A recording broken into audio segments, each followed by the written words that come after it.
میں تو صرف میں کیا کہوں اور میری جیسے بیکار آدمی کی کیا حیثیت ہے کہ مفتی اعظم ہند رضی اللہ عنہ کے بارے میں کہیں. میرے شیخ نے جن کا نظیر یقیناً کوئی نہیں ملتا, انہوں نے یہ جملہ کہا ہے کہ مفتی اعظم کا ذرہ کیا بنا اختر رضا. یعنی بلندی آپ دیکھیے مفتی اعظم ہند رحمہ اللہ کی کہ آج حضور تاج الشریعہ کی سراست. اور میں نے ایک بات میں یہاں پر عرض کر دینا چاہتا ہوں کہ حضور زیب سجادہ حضور تاج الشریعہ دامت برکاتہ اللہ علیہ فتح رضویہ شریف کی تعریف فرما رہے ہیں, یعنی عربی میں کر رہے ہیں. آپ کے ساتھ ایک مولانا ہوتے ہیں, وہ اردو کے اندر پڑھتے ہیں. میں زمبابوے میں حضرت کے ساتھ رہا, ہرارے میں حضرت کے ساتھ رہا. میں نے دیکھا کہ اللہ نے علم اعلیٰ حضرت کے خاندان کو ایسا عطا فرمایا ہے کہ اعلیٰ حضور تاج الشریعہ اس وقت شوگر کا مرض بڑھنے کی وجہ سے بظاہر جو بصارت ہے وہ اتنی کمزور ہے کہ آپ کو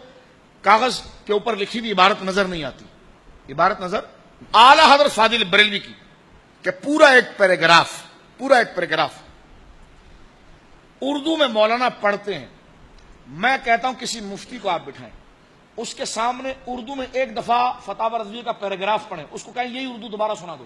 وہ نہیں سنا سکتا, کیونکہ تحریر اعلیٰ حضرت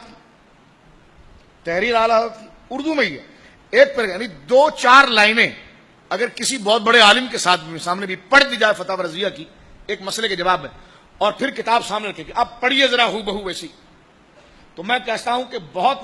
ممکن ہو تو وہ ایک لائن پڑھیں گے دوسرے میں ڈگمگا جائیں گے, یہ الفاظ آگے پیچھے ہو جائیں گے, مفہوم و مضمون صحیح بیان کر جائیں گے لیکن لفظ ان کے آپس میں مل جائیں گے. لیکن حیرانگی ہوتی ہے اس خاندان پر, حضور تاج الشریعہ کے سامنے مولانا پورا ایک پیراگراف پڑھ کے چپ کرتے ہیں, آپ اس کی پوری تعریف بیان کرتے ہیں. یعنی وہ اردو میں پیراگراف پورا کرتے ہیں اور آپ اپنی زبان میں اس کو عربی میں کر کے بیان کرتے ہیں, اور وہ جملہ ریکارڈ ہو رہا ہوتا ہے. اس کے بعد دوسرا جو ڈپارٹ ہے وہ عربی سے اس کو تحریر کرتا ہے, اور تحریر کرنے کے بعد وہ علماء جو جامعہ اشرفیہ ادھر کے جو ادب میں عبور رکھتے ہیں وہ کہتے ہیں کہ الفاظ بھی ایسے نکلتے ہیں جو فصاحت میں اعلیٰ مقام, فصاحت میں اعلیٰ مقام پر ہے. اور الحمدللہ میرے شیخ نے اس وقت 3 جلدیں فتح رضویہ کے مکمل عربی میں کر دی ہے, اور عربی بھی وہ کہ جس کو مصری بھی دیکھے تو کتاب پر نثار ہو جائے, عربی بھی وہ جس کو شامی دیکھے تو کتاب پر نثار ہو جائے, کیونکہ عربی کرنا تو کوئی بھی رسالہ آپ لائیے وہ تو کوئی بھی کر دیتا ہے, لیکن ان کے مزاج کے اعتبار سے وہ جو تعبیرات وہ رکھتے ہیں اس تعبیرات کا لحاظ رکھنا, ان کی زبان کا لحاظ رکھنا, اس کے تسلسل کا لحاظ رکھنا. تو میں کہتا ہوں یہ ملکہ تاج الشریعہ قبلہ دامت برکاتہ العالیہ کو علم تبخر کا یہاں پر آج ہے. میرا یہ معاملہ خود ہوا, میں نے کہا جناب ذہبی جو ہے حضور وہ ابن تیمیہ کا شاگرد ہے, آپ اس بارے میں کیا کہتے ہیں؟ آپ تو مفتی اور فتویٰ بیان فرماتے ہیں, آپ نے یہ میں آپ سے 8 سال پرانی بات کر رہا ہوں, اور چلتے چلتے میں نے تاج الشریعہ سے کہا, ایسے میری بحث ہو رہی تھی, میں نے کہا حضرت اس نے لکھا ہے کہ ذہبی جو ہے وہ ابن تیمیہ کے شاگرد ہے, میں جواب کیا لکھوں؟ میرے ساتھ میرے ایک دوست بھی تھے, آپ نے فوراً انہی کی کتاب سیر کا حوالہ دے کر اور ایک اور کتاب کا حوالہ دے کر فرما ادھر دیکھیں انہوں نے رد لکھا ہے, اور جو جملے آپ نے عربی کے پڑھے تھے خدا کی قسم وہی کتاب میں لکھے ہوئے,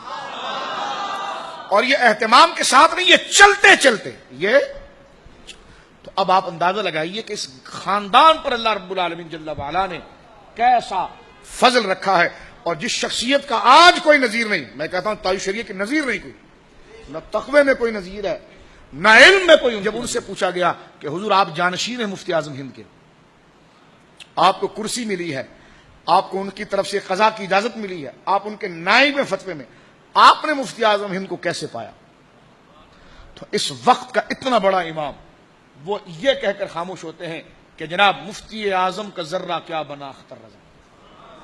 بولیے سبحان اللہ. یعنی مفتی اعظم کا ذرہ کیا بنا اختر رضا. تو میں کہتا ہوں کہ جناب اس سے آپ اندازہ لگائیے کہ سرکار مفتی اعظم ہند کا علم کا جو آفتاب نمروز ہے وہ کتنی بلندی پر اپنی روشنی کو پھیلا رہا ہے.